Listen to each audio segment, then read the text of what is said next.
Hi, how you going? Okay.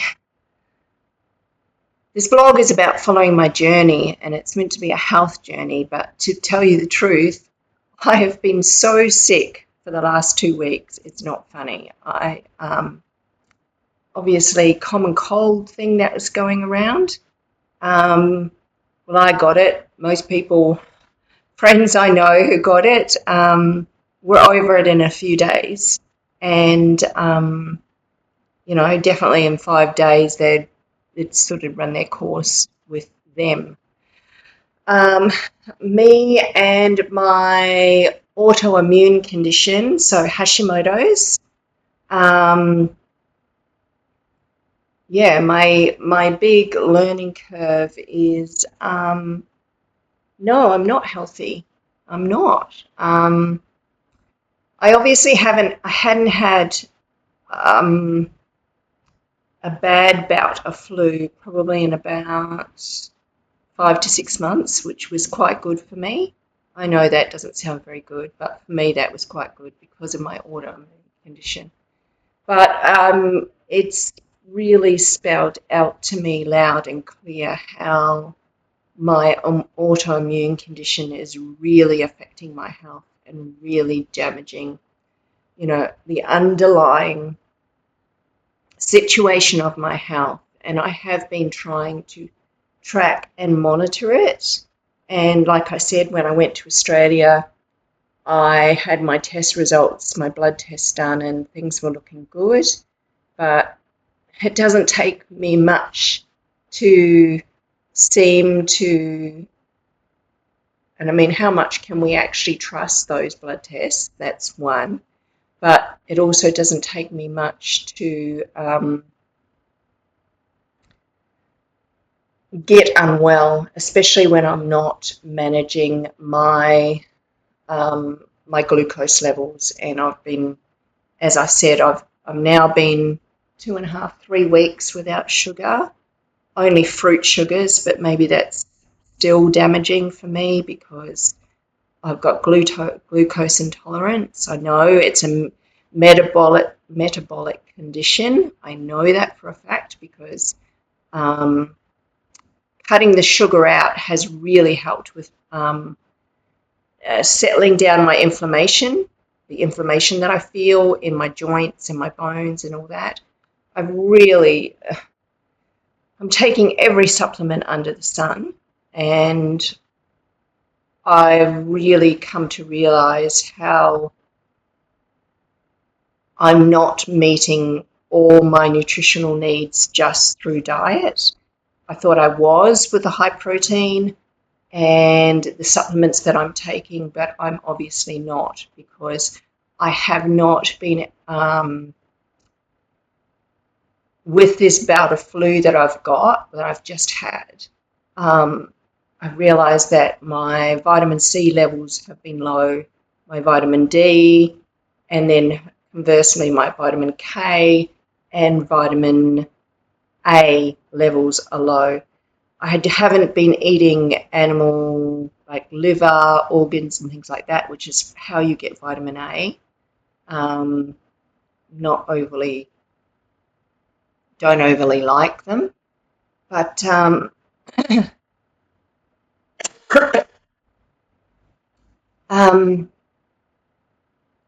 yeah. So I've come across some works of a doctor just recently, and I will get that up for you. Okay, I'm just wanting to give you a little insight into my nutritional deficiencies. This is the quantum resonance magnetic analyzer. It gives you an idea. You can't take this information as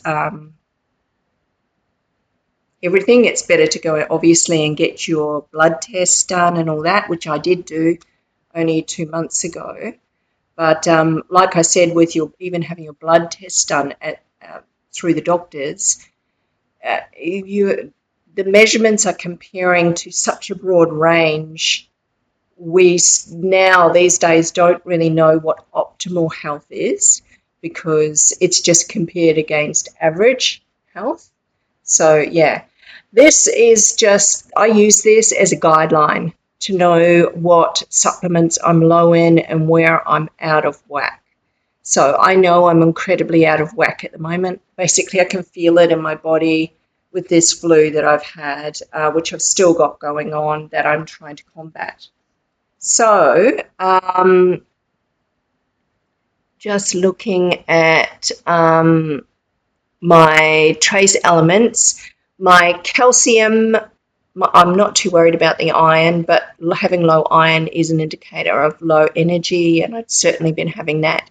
I am concerned about the low calcium and the selenium, which I've had ongoing for months, which I haven't been able to move and change. And I did try consuming calcium, but that's not the way to go about it, because your body can't readily absorb it. If you take a calcium supplement, that doesn't solve your problem. Same with the selenium. The problem with the situation of this, for the trace elements of calcium and selenium, my body is having trouble absorbing these, and that's why my levels are low. And this just comes from an understanding that everything else seems quite okay. But we never have enough magnesium, and we can always do with increasing the magnesium. So back to the calcium and selenium. So if I look at the vitamins here, I've got low vitamin A. I haven't been having anything like liver or anything. That's how you get vitamin A, is in organ meats, animal like livers and things like that. Or I wouldn't take a vitamin A supplement, because you don't know.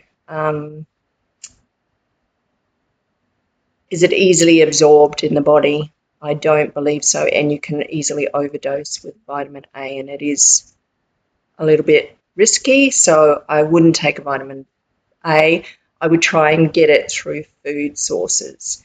I'm hoping the vitamin A will just improve naturally with consuming my healthy diet, but my healthy diet hasn't been working. It's mainly because my vitamin C level, as you can see here, is low. So it's actually in the yellow, which means it's moderately abnormal, before the red, which is severely abnormal.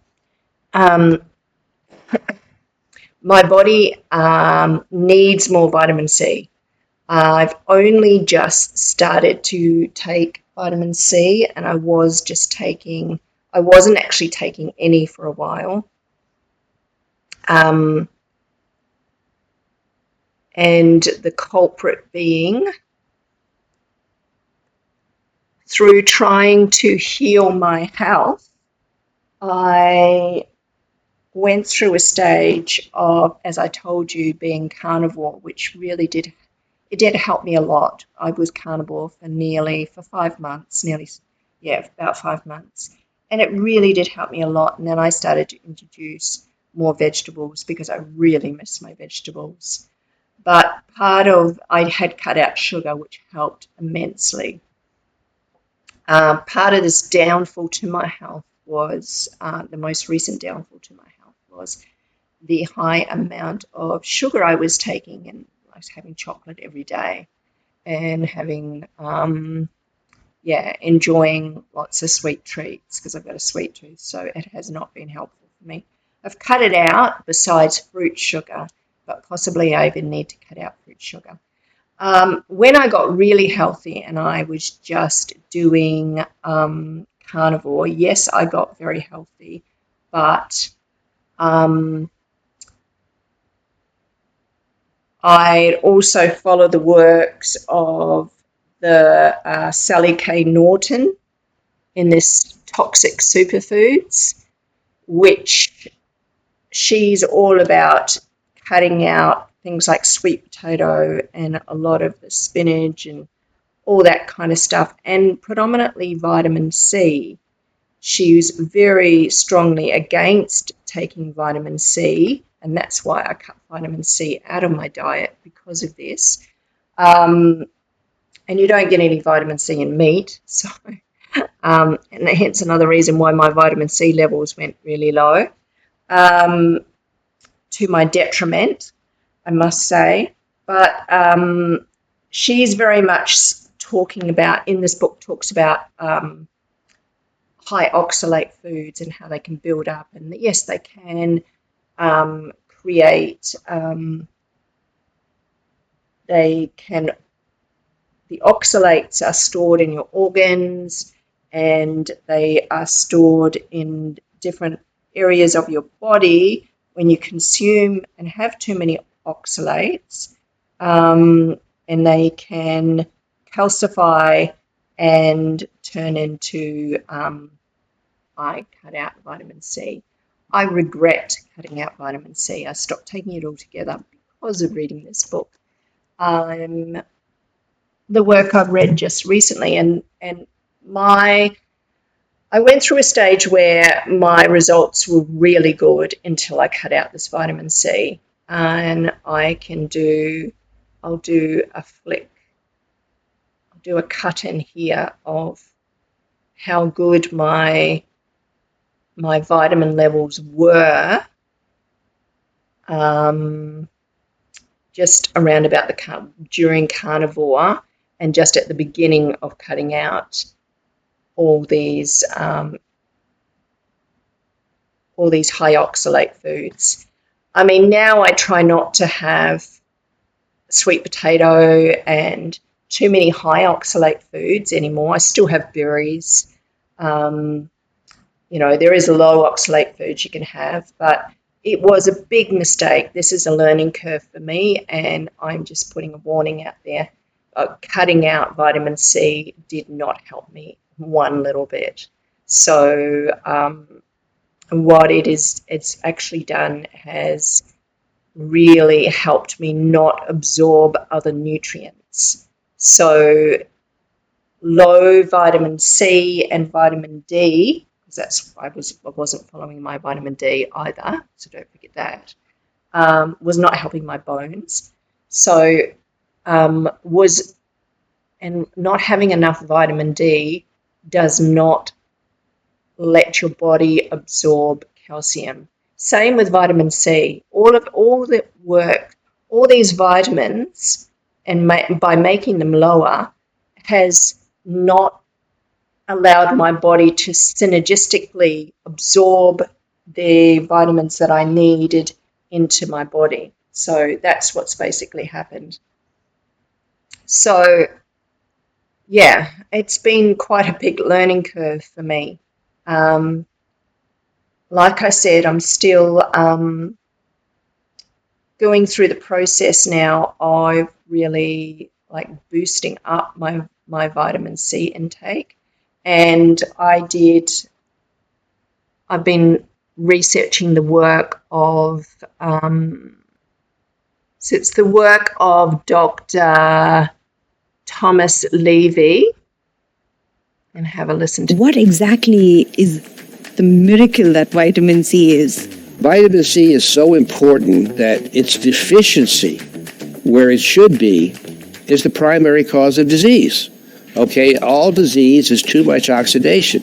And if you have a state of too much oxidation, it's because you have too little vitamin C there. So it's really that simple. A good diet might have done the trick. But the thing is we've lost the ability to make vitamin C, so there's no circumstance where you get enough vitamin C without proper supplementation. Your body begins to deteriorate, you get an infection, and you die. That's what's known as scurvy. So, no, vitamin C is not just, I'm not going to demean the other vitamins, but I will say it's not just another vitamin. Anyway, Dr. Thomas Levy has given me some profound insight into the benefit of vitamin C, the fact that you can't really even overdose on high doses of vitamin C, how much it's needed in the body, and I didn't realize this. So, yeah, I'm now megadosing my vitamin C, and I'm going to go and have a vitamin C injection. I'm going to go and try and get a vitamin C injection, and that will help boost my levels, because my levels are very low, and it's not helping my body having them this low, because I've lacked vitamin C for such a long time. I only really started as of yesterday. I've just discovered the work of Dr. Thomas Levy and the importance of vitamin C. So I've really only started boosting in the last 48 hours. So it's not enough, because I'm just taking a supplement, swallowing a supplement. Obviously, I could boost a lot faster with an IV or an injection. I'm opting for the injection method. So, yeah, I've just reached out to a couple of the clinics here locally. And, yeah, to get that. Dr. Thomas Levy also talks about methylene blue, and I have microdosed methylene blue for a little while, but I have not been using it properly. Now I'm starting to, especially because I've got this cold, I've increased my dosage. I have now mixed it with vitamin C. If you put a quarter to a half a teaspoon of vitamin C powder, like vitamin C, ascorbic acid, it's vitamin C. Even this vitamin C is not highly absorbable through the gut, so that's hence the reason why I'm trying to have an injection or an IV of it. You need to get it into your blood. But the mixing the vitamin C, the ascorbic acid, with methylene blue, this is methylene blue, and it makes the methylene blue a lot lighter in colour, which makes it, I feel, more easily to absorb, and I'm able to consume more of it than what I was before. Before, I was only putting a drop under my tongue, one drop. That was not doing enough. So now I'm doing it twice a day, because it is a great detoxifier, antioxidant, cleaning out all the cells and clearing stuff out of your body. So yeah, I'm going to leave his video for you. I will imprint where this video where he talks about methylene blue here. 1,589 views with over 392 comments made. So, Dr. Levy, I think we created quite a stir there. What's the deal? Why is there so much interest in methylene blue, and what can we do to tell the audience more? Because it sounds like they're really interested in what this can do for them. Well, I think it's probably because it's methylene blue, a dye, which is kind of quirky, if you will, at the outset, and sort of immediately begs for a little attention. How is it that some sort of dye is something that's useful?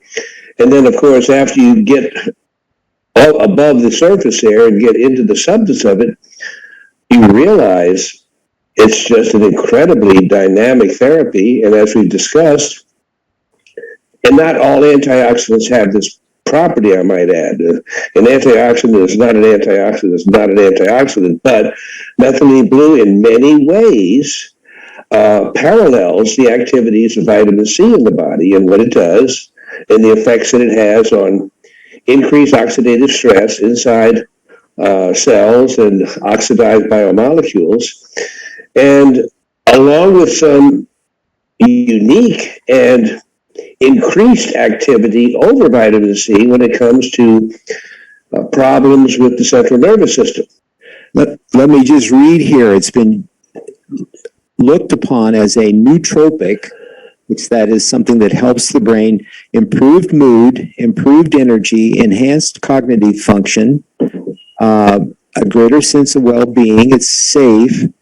And as you mentioned, it's a very powerful antioxidant, and it seems to work a lot in the central nervous system. So what is it that makes it different from vitamin C that makes it so useful in terms of cognitive functions? Well, as we just mentioned, it is a powerful antioxidant. And generally speaking, for any condition that you want to get effective clinical outcomes, you want to have a way of delivering, whether it's vitamin C or anything else, a very powerful antioxidant effect in the tissue that's involved. So with that in mind, it turns out that methylene blue has fat-soluble characteristics. It has water-soluble characteristics. It's not that large a molecule. And it very, very rapidly gets taken up into the cells throughout the body. And some of the literature says that it gets up to 100-fold more concentrated inside the central nervous system than the rest of the body, only an hour after administration. So it really likes the central nervous system. And early on, it was discovered by a number of people who worked with it, including Dr. Paul Ehrlich, a Nobel Prize winner, was that, wow, some people who were depressed just started losing their depression after they took methylene blue. Now, mind you, they didn't go straight to giving people that. They did a lot of animal research before it ever. This is my journey thus far, right? So it's now currently megadosing vitamin C. I am also increased my dosage of methylene blue to mornings and evenings. I am taking around about 3 mils in the morning and 3 mils in the evening. That's not a lot. Yeah, it's about 3 mils. That's not a lot at all, because you're meant to be able to do. You can say safely. Dr. Levy says you can safely take up to 20 mils a day. Now, I mean, I'm only taking 6. So yeah. The reason being is I think you need to build up to these things. I think given enough time, I'm going to see better results from it. I do know that when I do take it, and about an hour afterwards, I am feeling more energetic and clearer, and just a lot clearer. My mind is a lot clearer. I am feeling more positive. So yeah, I think that's really important to keep going with the journey of this. So maybe my progress will be slower because I'm taking lesser of a dosage of methylene blue. It is quite hard to take. It is such a blue substance and doesn't taste nice. But having it with the vitamin C, I find it's more palatable for me, and it's not so that intense blue. So that's seeming to work a lot better. But yes, your pee does turn blue, absolutely. So be aware of that. I'm going to keep going with that. I think it's going to help me. I'm only day 3. I think I'm day 3 with the methylene blue now. Yeah, I think that's going to help me overall recover from this this illness a lot faster. What else am I doing? Yeah, I'm hoping the vitamin C, high doses of vitamin C, is going to really start correcting my immunity. I have, when I first got sick, I did dose the thymosin alpha 1 peptide, which did help me a little bit with the intensity of the flu, but I still got the flu really bad. And that just goes to show me that I'm not saying that the peptide didn't work, but what I am saying is that I just think my immune system is ultimately so bad. And I can tell it is from the test results. I can tell it is from how much I went down. So much with the flu, and like I said, I didn't say I have been trying to continue to exercise through this flu. So I went for 5 days with no exercise, and because I was just laid up in bed and I had no energy and I couldn't even, drag myself out of bed to feed myself or anything. The flu was that bad. But when I could start to exercise again, I did some gentle yoga. I've been doing that 3 times a week. And I have been in between that, I've been doing a little bit of resistance training when I have the energy to do so. So the importance of continuing to do that is ultra important to me because of the osteoporosis, the low bone density, and the fact that just for me, even 2 or 3 days of laying in bed, I'm in such intense back pain from not moving. My body gets incredibly sore, and I've been jumping in the pool and swimming as well, trying to just doing a bit of breaststroke and that, and just trying to move my body. And whilst that may have helped a little bit, I don't think it's definitely not helping doesn't help your bone density the same way as resistance training is. So hence I have been keeping up with the mild resistance training. And when I say mild, everything towards assisting my longevity with respect of doing deadlifts with a weight that I feel comfortable with, doing squats, doing hanging from the pull-up bar, just hanging, and knee lifts, and that has been challenging, and also jumping. And rebounding. So rebounding for my lymphatic system, really assists your lymphatic system when you do rebounding. But also the jumping. Jumping is really important for your bones. If you have osteoporosis or you're an aging person, it's so important to jump still. Like, remember we used to jump everywhere and we used to climb up things and jump off things. We used to do hopscotch and we used to do all of that.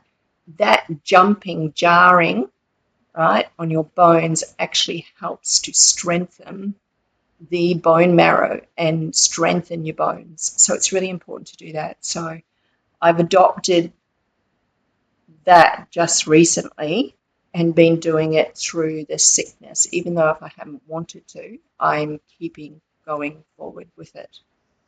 Now, I know this is a long one, and I just really wanted to give you an update. It's pretty hot here in Bali. This is why, again, sitting here in my bikini. But I'm just like, I feel like I am still, obviously my hormones are not regulated, even though I'm on HRT. I don't know if it's still part of this flu, but I think I am on HRT, but I have hormone imbalance predominantly because of this flu as well, and it's a metabolic imbalance, and that's just throwing my system out everywhere. So basically today's video was about giving you an update and telling you the truth, what's really going on. I am, struggling health-wise. I'd love to hear your story and what's worked for you. I know I was a big believer that diet could, that's all I needed to do was change my diet. But I really believe now that diet is not everything.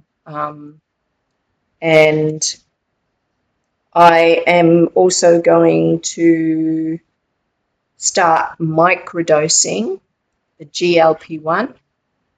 And the reason, and I mean microdosing, I'm not going on it to lose weight because I don't want to lose weight.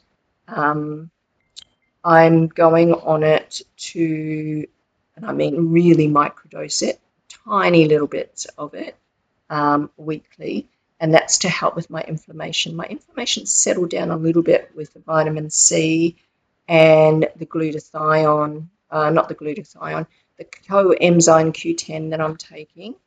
And I'm taking, curcumin, you name it. But I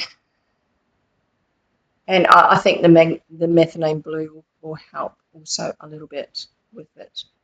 So I think it's just a matter of time now. I've just broken out in a hot sweat. I think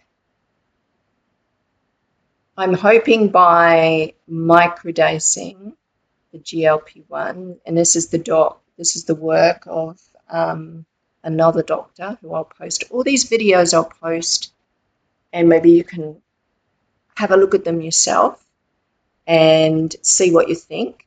This, by no means am I recommending or prescribing or suggesting that you do any of this. This is my journey. So I just wanted to educate my journey and what I've learned so far. So yeah, I would take everything with a grain of salt, definitely, especially this work with a grain of salt. Whilst I do believe you can get, too much high oxalate foods can give, not be good for you. At the same time, totally taking vitamin C out of your diet has certainly not helped me. And that's another thing in the carnivore diet. And the reason why I won't go back to completely carnivore, will stay high protein, but I won't go back to completely carnivore because a lot of the people that are hyping that diet say you don't need vitamin C at all. And I think that's wrong. I know personally for me, I need vitamin C. It's caused an imbalance for me. I really believe that not having vitamin C is not helped me regulate things, because not being able to absorb calcium, and I have milk and yogurt and eggs and not so much cheese, but I have cottage cheese. I'm getting enough calcium, but my body is unable to absorb it because I don't have any vitamin C. So that's been a big learning curve with me. So I'm learning how to change that. And so this is just my journey that you might be interested in following along. And I hope to report back with improvement. I really do. I know I've only been doing skincare things that I've been doing, but I will be changing it up and doing much more on what I'm doing for my diet, not just diet, my supplement regime as well, to improve my health, because it's everything. If I can't improve my health, I can't travel, and my ultimate aim is to be strong enough to travel coming up in a few months' time. And at the moment, I wouldn't say I'm strong enough to. even though I feel strong because I do work out and train regularly, and it won't be until that I feel like I can be around other people and not actually get sick, where, yeah, because this has just been such a reoccurring thing to me since I was diagnosed with Hashimoto's 5 years ago. I thought I had it under control just through my diet, and I don't. Um, I, I've been in a little bit of denial with that. So, yeah, this is the big learning curve. So the big learning curve for me is to keep monitoring these supplement levels and to really get them back to normal and to see where I'm at then and see where my health-wise I am. Okay, I'm going to leave that there because I know I've rambled far too long. Thank you for your time. Share your journey with me, please. Yeah, this is the honest truth. This is my, not trying to sell you anything, just talking about my journey towards health. And I'm not there yet, but I hope to be getting stronger and stronger. Okay. Hope to be solving this health journey. And everybody has their own individual health journey. And, you know, we're all so unique and individual that we really, what is right for one person is not necessarily right for other people. So that book on toxic superfoods, I'm sure it's helped many people, but it hasn't, yeah. I wouldn't say I have more awareness to oxalates in having too many of the superfoods now, but at the same time, I believe that, yeah, for me, the importance of vitamin C because of my immunity is, yeah, ultimately very important. Okay, I'm going to leave it there. All right, take care.